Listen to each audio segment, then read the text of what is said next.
Okay, good morning, everyone.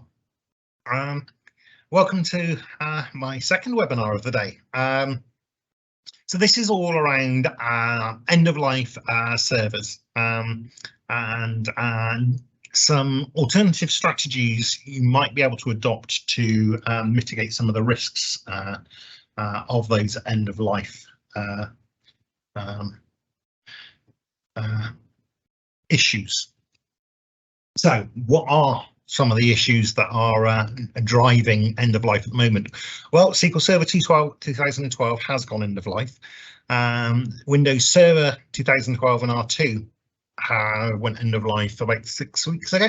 And next year, SQL 2014 is going end of life, and as a byproduct of that, they will not be getting bug fixes, they will not be getting technical support, they'll not be getting the non-security updates, they won't be getting any feature updates, and most critically, they won't be getting any security updates.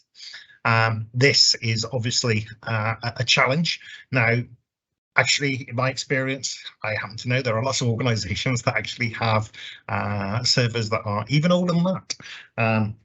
But for those organizations that are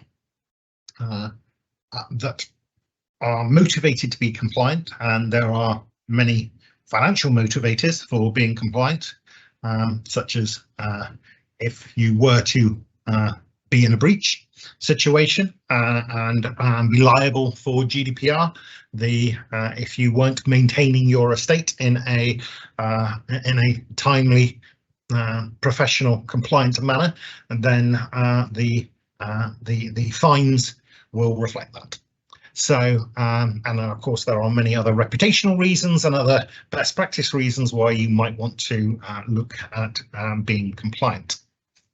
So, when you have servers that are end of life, your options are you can stay where you are on-prem and you can upgrade it to a newer supported version. You can stick where you are and you can reach out to Microsoft and you can purchase extended support updates. So you can, even though it's end of life, you get that extended support. One of the challenges with that is you do need software assurance. That normally means it's for organizations with the EA that maintain their software assurance and the maintenance fee, for want of a better expression. Or you could migrate to Azure. Now, one of the things you may not know is that servers that are some servers that are end of life actually automatically receive extended security updates if you migrate them into Azure. So rather than run them on-prem anymore, move them to Azure and carry on getting updates. Or you could look for option 4, which is to deploy Arc. So you might be saying, Leon, what is Arc? And the answer is Arc effectively is what Microsoft call their control plane. So the control plane is the functionality that exists within Azure that provides a whole bunch of capabilities around server hygiene, secure score, applying policies, doing vulnerability assessments, just-in-time access, integration with security information about event management systems. These kind of capabilities are what you would find within the Azure portal. And the idea is that Arc will extend those capabilities using an agent out to workloads beyond the boundary of Azure. There are many reasons why organizations might choose to do this. So if you want to have a single control plane, but you have multiple public clouds, you can go and do that. You want to have a single control plane, but you've got some on-prem, some VMware, whatever it may be. Delivering a consistent view and say, all right, compliance is I'm going to be compliant across my company via a single pane of glass, rather than saying I've got some service here and that's one tool, and some service here and that's another tool, and some service here, etc., etc. This can make life a lot easier. So The idea of Arc is you would obviously need an account within Azure, and that allows you to extend that capability beyond Azure. To extend that capability beyond Azure, you will need some kind of networking in place. Now, many organizations are already in Azure, but they're in a hybrid scenario where they've got both, or maybe they're in a hybrid scenario because they're yet to transition to Azure because they're doing it over a multi-year program. And many reasons why organizations haven't necessarily found themselves where they're fully in Azure.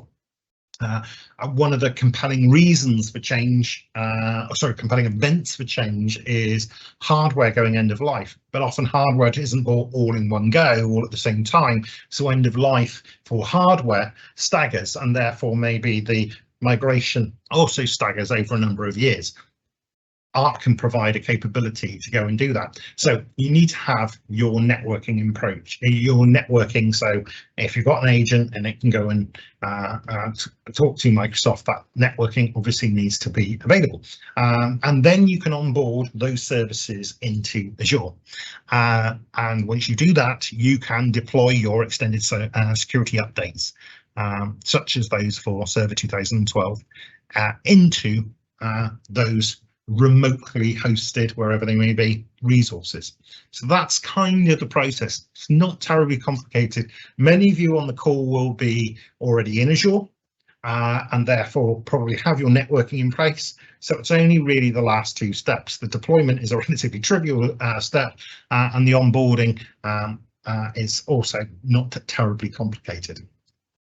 So when you adopt Arc, you give yourself more of a holistic view of your estate. So your CMDB can be kept up to date because you have a single source of truth, and your inventory for all those servers, whether they be end of life servers or other servers, you can bring those in. You know, the end of life is one of the reasons why you might adopt Arc. There are many other reasons why you might adopt Arc. The ability to have pay-as-you-go billing is often much more attractive to organizations, especially for those that may be on an Azure journey over an extended period of time. They can extend Arc out for those that have yet to migrate over and then bring them in. And because it's pay-as-you-go billing, once you've brought them in, you can say, right, I don't need that anymore. And you go and remove that. So you're not making these very long-term commitments. You're just paying it as you go. It's incredibly easy to go and deploy these things, and it provides you the ability to incorporate other Microsoft Azure capabilities, such as Defender and Sentinel and other Azure services, which I'll touch on. So if we look at this through the migration lens, you know, what are the compelling events where people might go and migrate to Azure? We have that. It could be that you have a data center contract with a supplier that you don't want anymore because data center billing has become really expensive because energy costs were incredibly expensive. And maybe you're not happy at the risk profile of the data center landscape. I used to work for a company that specialized in providing data center services, but a combination of the energy costs and the pandemic actually spelled the end of that organization. And that presents a risk that people are revisiting across all data center providers. It could be that a compelling event is that you've got some software that's gone end of support, and maybe you're then looking to say, right, well, that's a reason to change what's available in the public cloud that I want to go and make a change. It may be that you've acquired an organization, you're looking to quickly integrate them. So maybe you want to, I don't know, spin up an Azure virtual desktop environment with an image that you've built that has your corporate resources on there, that allows them quickly to gain access to your resources whilst IT take care of other activities. It could be, I don't know, a training program that you want to scale out for a period of time. That training program might require resource capacity for a brief period of time and then contract. There are many reasons why you might need urgent additional capacity. And of course, as I mentioned, software and hardware refresh. The software could be end of life in terms of operating systems. Your hardware could be end of life.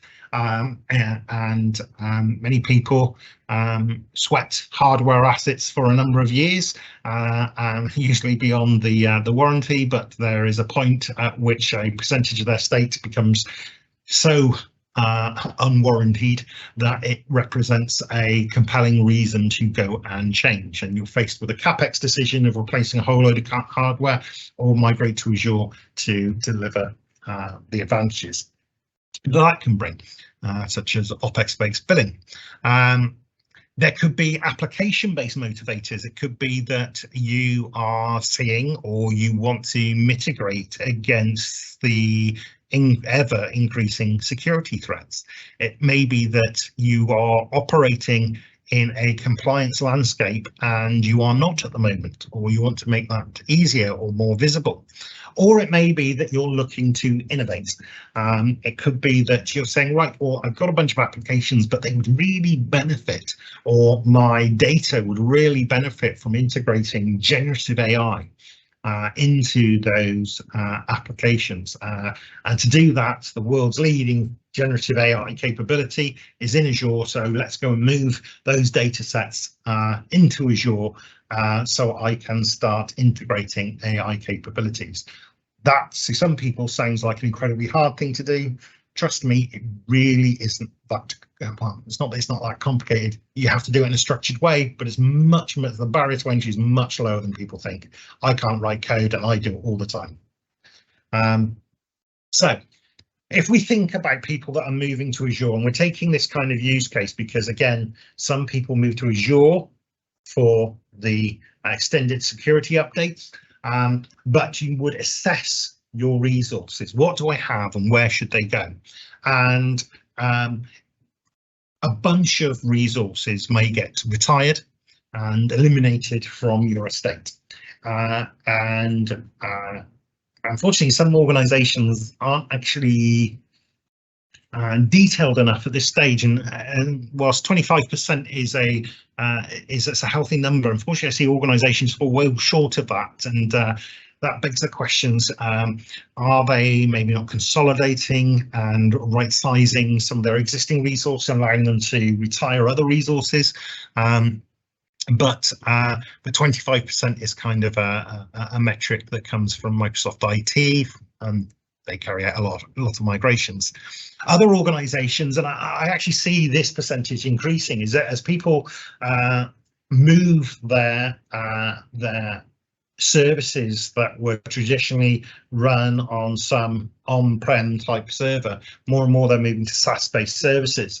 And I see that 15% number increasing as it goes forward. So it might be that you've got your dev tools and you're going to things like GitHub, you've got your CRMs, you're going to Dynamics. There are many SaaS-based tools out there that allow you to not have to deal with on-premise servers anymore. Then you've got those that will go and migrate. And in the first wave, you tend to do, though, the more lower hanging fruit. So you do your assessments and you say, right, I'm going to move, say, my web applications, my line of business applications, my portals, and any applications that may need to be re-architected. Those will be my first wave. And maybe that represents 35%.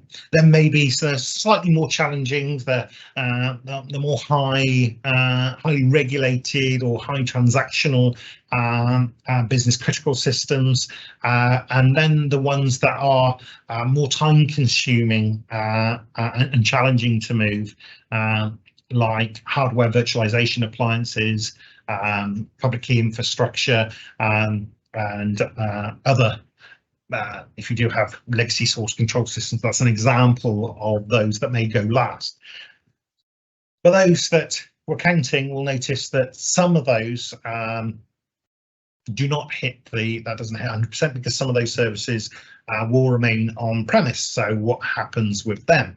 Okay, well, those ones won't benefit from the extended security updates that might have existed by moving to Azure because they're remaining on-prem. So how can we go and ensure that they have a longer life cycle?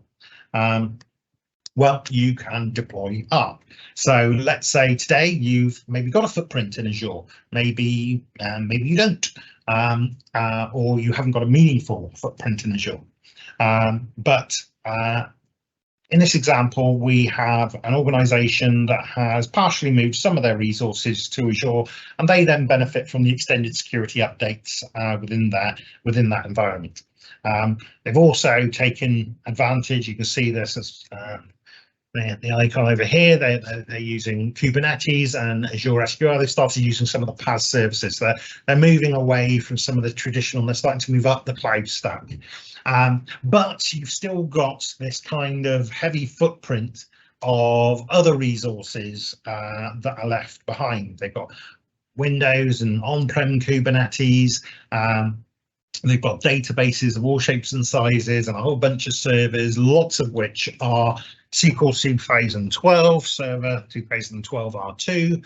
And so what they do is they deploy Arc. And these could be hosted in multiple clouds, data center, edge systems. They would all benefit from the unified position of Azure Arc. Azure Arc supports a whole array of operating systems, and now we start getting into the benefits. Okay, so I understand Azure Arc is the control plane. Great. I understand that Azure Arc, when I deploy it, I receive the extended security updates from my end-of-life operating systems. Great. What else can it give me? Well, it can give you Azure policies. So if you want to apply policies that you have in Azure and you want to extend them to resources outside of Azure, Azure Arc is the enabler for that. If you want to use Defender for Cloud, Defender, the security capability of Defender, you can now extend that beyond the boundaries of Azure into your data center or other cloud platform, giving you a single pane of glass to manage that. If you want to integrate those resources with Sentinel, which is for more advanced security analytics, so it's like an evolution of security information and event management. One of the other things anecdotally that Microsoft is doing is the chief exec came out about a month ago saying they are committed to deliver AI in 100% of their product portfolio. Microsoft Sentinel is one of those that's going to benefit from AI. This is going to deliver a lot of advantages because those of you that go and use, they've got security systems, it's like, you open the portal and it's like, it's like a million different events, and you kind of end up with this kind of data overload. Having something that can go and parse that and surface to the top, this is a real threat. This is happening right now. You need to go and change. Or AI says, I will dynamically intercede. So rather than just detect, it's actually providing response mechanism. That's really cool. So the Sentinel space is an area that's really cool in terms of its upcoming evolution. Being able to have unified monitoring. So monitoring, right? We've got Azure, we've got our components in Azure, but we've got all these other components having a unified view of your estate and can be enabled by using Azure Monitor. So you get that kind of depth of view. Again, with I mentioned the CMDB and change management. So when stuff is changing on the server, that is audited and checked. And of course, why you probably joined this call is update management in terms of that patch management capability for end-of-life servers. So Azure Arc isn't just about the extended security updates. It's many, many, many more things. So if we extend that a little further, you might have a tenancy in Azure today, and you've got a bunch of capabilities within the Azure portal. You have your dashboards, you have your policies, you have your governance, you have your monitoring and your analytics and your cost management. You have your patch management, your business continuity, disaster recovery. You've got your integration with third-party products, and you've got your understanding the service health. You've got all that capability built into the Azure portal. And then you've got your subscription where you've deployed your workloads. So you've got your networking and your web services, your VMs and your databases, Kubernetes, Azure Functions, whatever it may be, these cool capabilities that are at the bottom, middle and top of the Azure stack. And you've got those capabilities and you're starting to drive value. But you've got all these other capabilities located in other resources, in other locations. You've got your on-premise data center with your services that you're running there. These could be bare metal, this could be databases, VMware, whatever it may be. And you can deploy your, you can Arc enable this data center or these workloads and have that data pulled in so it's managed here. Likewise, it could be a public cloud type deployment. Again, you can go and deploy these resources. So even if you've got GCP instances in Google Cloud or their instance of Kubernetes, whatever you may have and whatever resources that you have, you can Arc enable those. So you can start bringing the benefits that are up here in this portal down to these locations.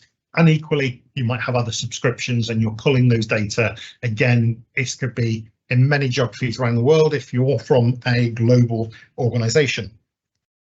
So how do you deploy it? It's that easy, really. It's an agent. So in a previous slide, I showed you the 4-step process. You have to be in Azure, you have to have the networking, you go and onboard them. This is the onboarding element, which is you would deploy an agent. So here you can see this is your, on the left here, this is your servers, your on-prem, your other cloud, your non-Azure hosted resources, and an agent gets deployed to these systems so they can go and pull in the relevant information, and that is messaged securely to Azure, hence the networking requirement here, and pulled into the appropriate elements of the Azure control plane, the Azure portal, so the control plane can go and provide you the insights, the data, the control, the management that you need as an admin. So, cost. Now, there are a variety of different costs involved, but if we look at some use cases, now there is a charge. So this is around, I've got it, what additional costs are there? If you are looking to deploy Defender and the policies associated with that, if the answer is yes, then there is no additional charge for that component. So if you are looking to use Azure Automation, I will stress, if you are someone who is going to consume Azure, please look at Azure Automation. It delivers so much business value and is something that people just stop at the IaaS type component. But please look at Azure Automation. It delivers huge business value and it's incredibly cost effective. Automating your business is a very cool thing to do. And if you want to use that, they won't charge any additional fees if that's a capability that you want to use. Likewise, if you want to do any security benchmarking, there's no additional charge for that. There is if you want to use some bespoke guest config. So those of you that are familiar with, I don't know, Puppet, Chef, those kind of capabilities, there is an additional charge for that. But as you see on the right hand side, that's the additional charges just under £5 per server per month. And for those of you that have adopted Azure Stack, then again there would be no additional charge beyond the base charge for that. So hopefully you get a sense of how this can be deployed. Yes, there is a cost for this, but if you are integrating it with other services, many of them do not come with an additional charge. So within Azure, you get the capabilities of vulnerability assessment. How cool is that? Vulnerability assessment handled from Azure of your on-premise resources, providing that detection and response capability. Having the ability to secure score, not just secure scoring. So secure score, for those that don't know, it assesses your use of policies and configurations within Azure and provides you a score. Now you can extend that beyond Azure and understand more holistically what your score is. You can apply your policies and you can deliver automations off the back of that to your remote resources. So I'm going to stop there and see. I suspect not, with these webinars, they tend to attract a lot of questions. But Beth, have there been any questions that have come up in the chat? No, none today. So yeah, if anyone does have any last minute questions, and obviously just pop them in the Q&A bar. But yeah, we've got no questions currently. Okay, so please jump in, Beth, if there are any. So one of the things that I do is, I'm Leon Godwin. I'm very, very active on LinkedIn. I would encourage you to reach out to me, connect with me. I publish a lot of knowledge and information there. And if you do have any questions outside of this, feel free to reach out to me. I don't work in sales. I'm never going to try and sell you anything. My job is to help colleagues, customers and prospects alike accelerate their cloud journey, and I am a free of charge resource. So if you are interested in exploring and adopting Azure Arc, whether it be for the other benefits or the end of life scenarios, then we do offer a package where we can go and do a workshop with you, so you can understand, and we can understand your motivators, understand your estate, put together a design for you, build out an environment and deliver that outcome at a fixed fee.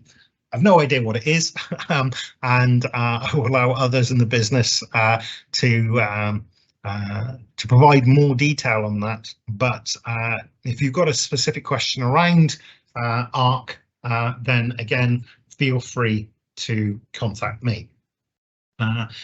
If you do want to make use of the workshops and the package to adopt Azure Arc, the contact details for resources within the organisation that can go and help you with that are here. But if you do want to reach out to me directly, again, I don't work in sales. I'm not going to try and sell you anything. I will just provide you free, unsolicited advice. My name's Leon Godwin, and you can find me on LinkedIn. So I will leave it there. Thank you all very much for your time, and have a wonderful day. Thank you.